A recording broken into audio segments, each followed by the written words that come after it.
Good morning, everybody, and aloha. Thank you to Linda for taking care of the Sangha while I've been working and away at various events this past month. So this has been a hard week for many, including myself. Right, waking up Wednesday morning was with a profound sense of loss and hurt. I continued my daily practice of sitting before my home altar. I lit the candle, I offered incense, and I chanted a sutra which summarizes the basic intention of the 48 vows made by Bodhisattva Dharmakara to become Amida Buddha. In these vows, Amida promises to save all who are suffering and declares the universal availability of liberation through the name Namo Amida Butsu. In chanting these verses, reaffirming the vows, I reaffirmed my commitment to bringing light and hope into the world.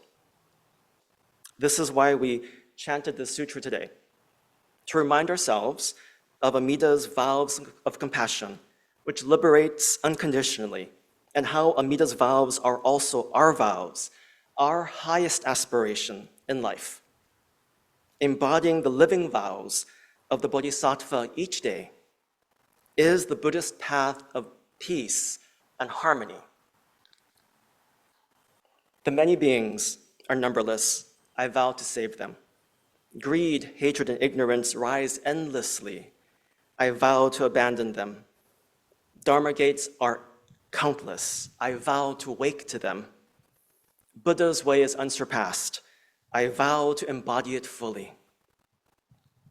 Now, I'm no stranger to elections, having previously worked on political campaigns for over a decade. I've participated in every election since I was able to vote. I believe in the fundamental principles of our democracy, and I renew my commitment with each vote I cast. It is our solemn responsibility to participate in free and fair elections.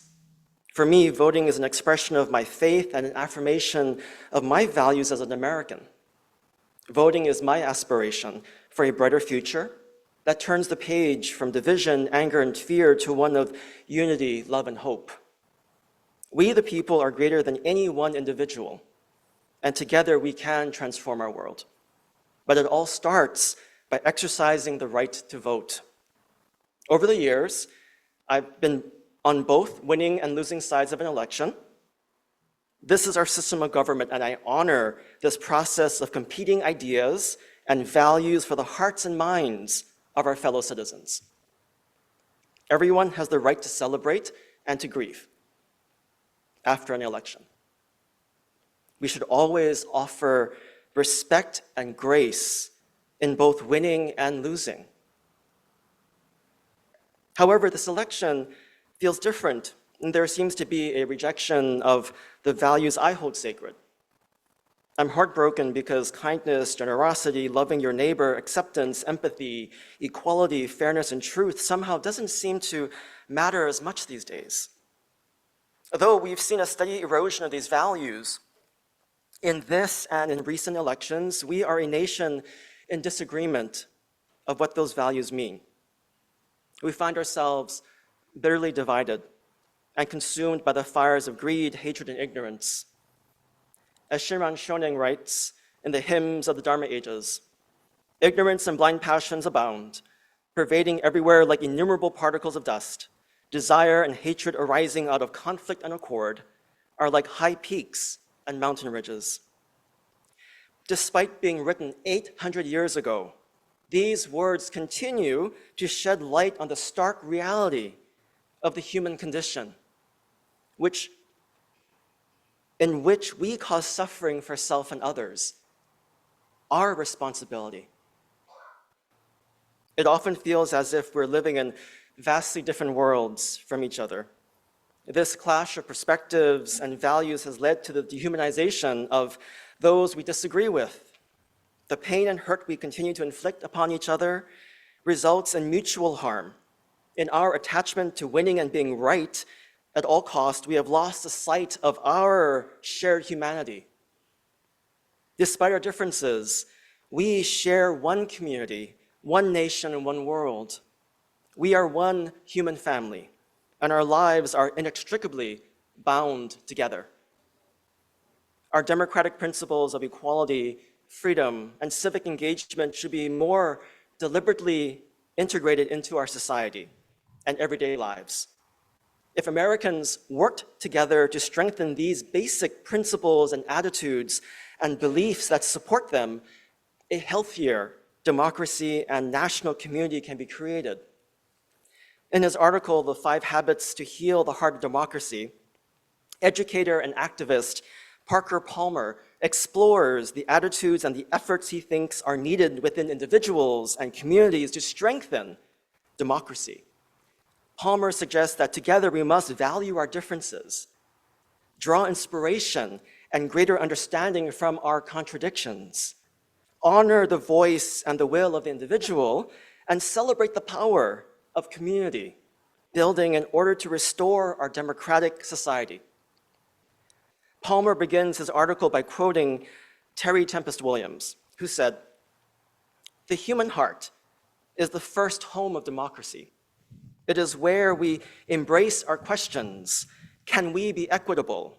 Can we be generous? Can we listen with our whole being, not with just our minds, and offer our attention rather than our opinions?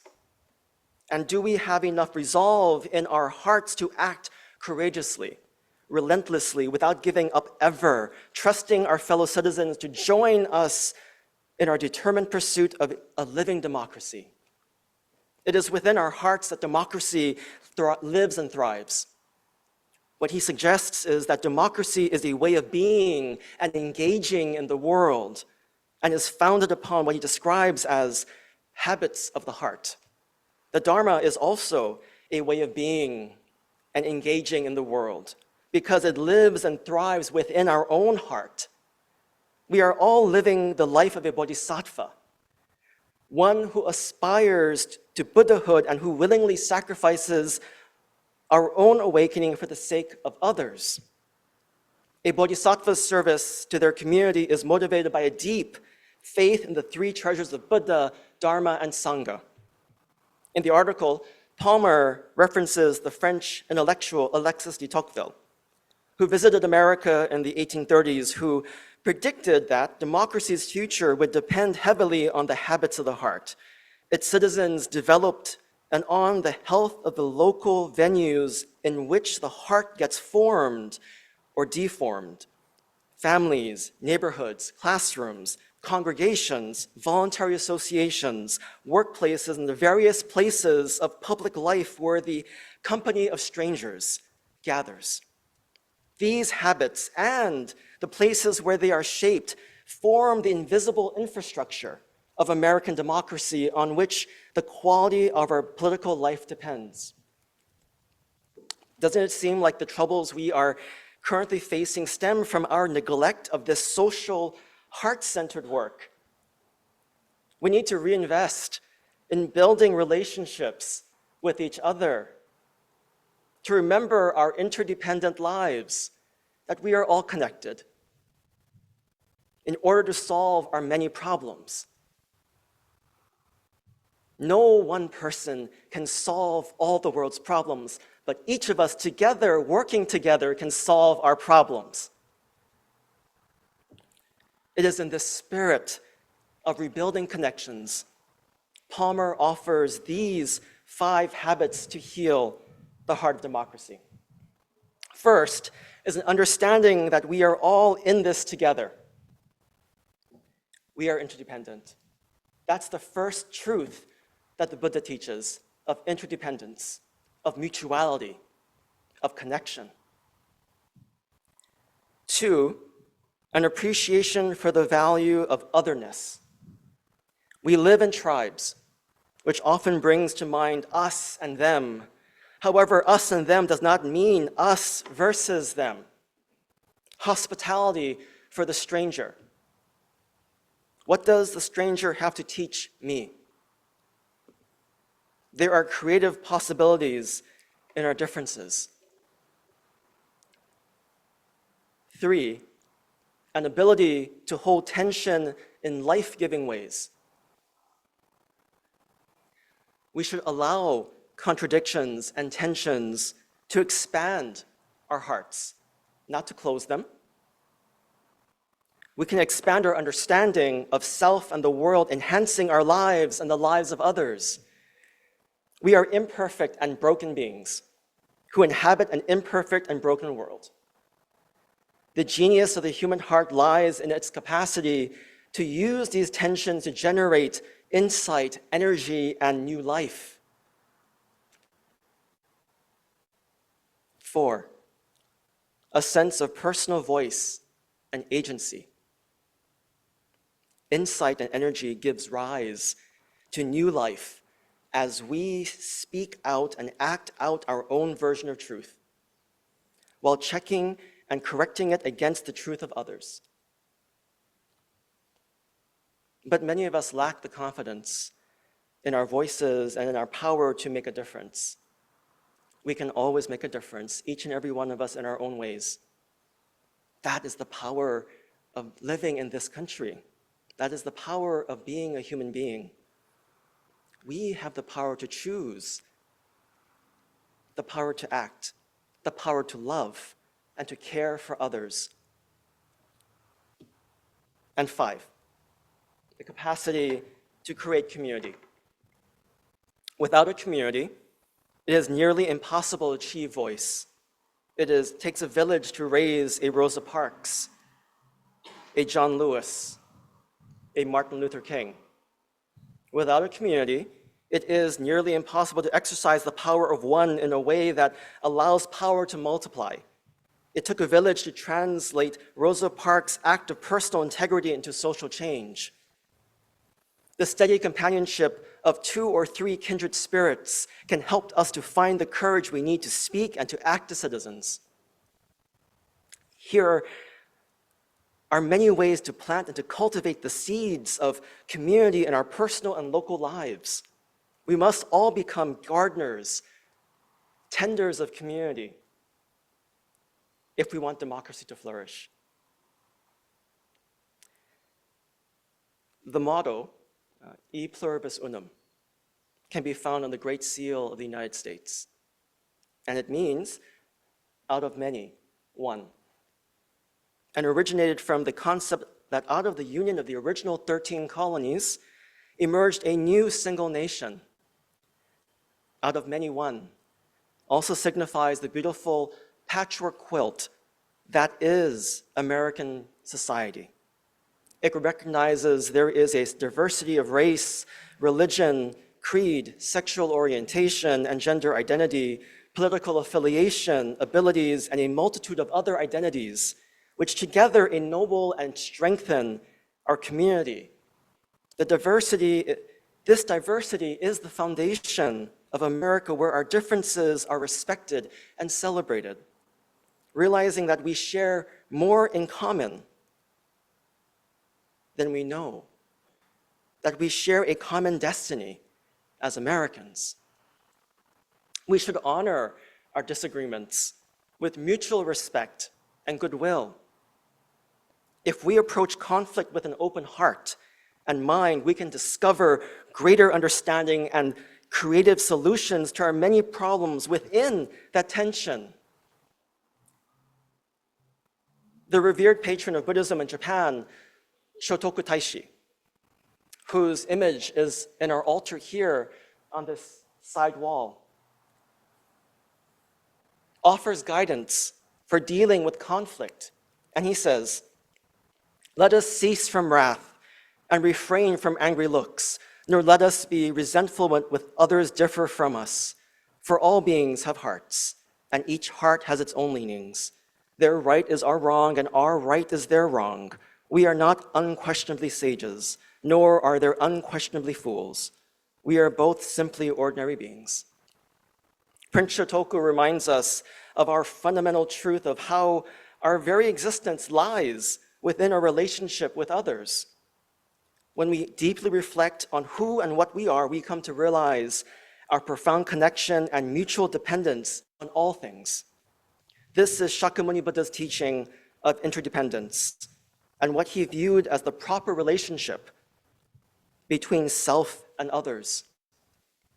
The Buddhist practice of metta, or loving kindness, begins with the self and extends to all beings, including those we have difficulty with. What is harmful to one person is probably harmful to another. What is good for one person is probably good for another. This is how we should cultivate much needed empathy and manifest compassion to help heal our troubled nation and world.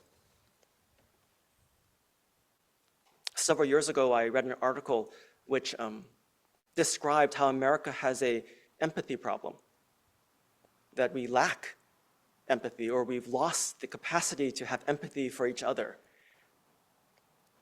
And I think that article offered some interesting insight, right, into that nature of how do we live and work and thrive in community together, right? Buddhist scriptures are filled with stories that share the lessons of living wisely and compassionately. In the Amida Sutra, one of the 3 sacred scriptures of our school, there is a beautiful 2-headed bird called the Gummyocho, which lives in the Pure Land. Meaning shared life, the Gummyocho is said to have a beautiful voice that sings the Dharma, leading those who listen to its songs to enlightenment. You can find the Gummyocho on our altar. Do you know where? If you look at this front table here, on this left side, this left panel is the Gummyocho, the 2-headed bird. All the animals that you see, all the images that you see here in the altar are representations of adornments of the Pure Land that are written in their sutras. And so, according to legend, the bird's 2 heads had vastly different personalities and desires. When one head was sleepy, the other one wanted to play. When one head was hungry, the other wanted to rest. Eventually, the 2 heads began to resent and hate each other. So how many spouses have the same type of relationship? One day, while one of the heads was sleeping, the other head feasted on delicious fruits and flowers until he was stuffed. When the sleeping head awoke, he wanted to eat too, but he was already full because they shared one stomach. And so he was angry that he could not enjoy any food. And so he took revenge by secretly poisoning the other head, resulting in its death. However, he also suffered and died because they shared the same body. As he was dying, the head realized how foolish he had been. While he resented the other head, he failed to recognize that his own life depended on it just the same. By harming his other head, he was also harming himself. In the Pure Land, the Gummyocho sings the following: "The way which destroys the others also destroys oneself. The way which keeps others alive also keeps oneself alive. The way which destroys others also destroys oneself. The way which keeps others alive also keeps oneself alive." Through this story, the Buddha teaches us that we are all living a life of mutual dependence. In Shin Buddhism, the goal is to become one with the power beyond the self, one with Amida Buddha, and to awaken to the working of Namo Amida Butsu, which is our true self. This is the heart of the Pure Land path, taught to us by Shinran Shonin. This is the true life of entrusting, which transforms our heart and mind and allows us to live the life and the spirit of a bodhisattva, of an enlightened being. In Buddhism, the ultimate purpose of life is not the pursuit of power, wealth, or pleasure, but rather to cultivate a heart of wisdom and compassion for oneself and others. There's a saying, to destroy the lesser self and to realize the greater self. The attainment of the greater self is the bodhisattva path. The Indian Buddhist scholar Shantideva offers a profound and beautiful summary of the bodhisattva ideal. And he says, "May I become at all times, both now and forever, a protector for those without protection, a guide for those who have lost their way, a ship for those with oceans to cross, a bridge for those with rivers to cross, a sanctuary for those in danger, a lamp for those without light, a place of refuge for those who lack shelter, and a servant to all in need." We should deeply reflect on our shared life as one nation and one human family. We must do all that we can to heal our divisions and to mend our brokenness. Whether we like it or not, our lives are profoundly connected. We can either grow and thrive together, or we can wither and die together. Our collective destiny depends on each of us. Will we choose compassion and love over fear and hate? Community and mutual benefit, or individualism and self-interest? The protection of freedoms or the stripping of rights? Collective governance or authoritarian rule? Elections have consequences. This election was a choice that will impact the lives of many who now fear for their safety, security, and freedoms in the days ahead. However, beyond any one election, we are making these choices every single day in the way that we show up in the world, in the way that we choose to live and to be engaged in civic life. We have agency and we have power to transform greed into generosity, anger into love, ignorance into wisdom, for the sake of ourselves and others. Parker Palmer summarizes his thoughts by saying, "If I were asked for 2 words to summarize the habits of the heart American citizens need in response to 21st century problems, I would choose chutzpah and humility." By chutzpah, I mean knowing that I have voice that needs to be heard and the right to speak it. By humility, I mean accepting the fact that my truth is always partial and may not be true at all. So I need to listen with openness and respect, especially to the other, as much as I need to speak my own voice with clarity and conviction. We are living in a time of great turmoil and chaos, in which our religious, ethical, social, and political ideals are being tested. It is precisely in these times of difficulty that we need to remember our highest ideals and to endeavor to actualize them in our daily lives so that we can be of service to others. There is immense power to heal our nation by giving voice to our values and by having the humility to listen to others with a heart of compassion. I will always speak truth to power, defend our democracy, and strive to bring light into our darkened world by embodying the values of my faith. We should never be afraid to go into dark places because we are firmly within Amida's embrace and carry the light of wisdom and compassion within. And with the perseverance of a bodhisattva, our work of sharing love, of sharing compassion, our work of liberation continues undeterred. May we always act and live guided by the Buddha's teaching on our shared collective journey together. And so please join me in Gasho to recite Amida's name in gratitude, joy, and awareness for the promise of universal awakening. Namo Amida Butsu. Namo Amida Butsu. Namo Amida Butsu. Namanda Butsu. Namanda Butsu. Namanda Butsu. Namanda Butsu. Namanda Butsu. Mahalo.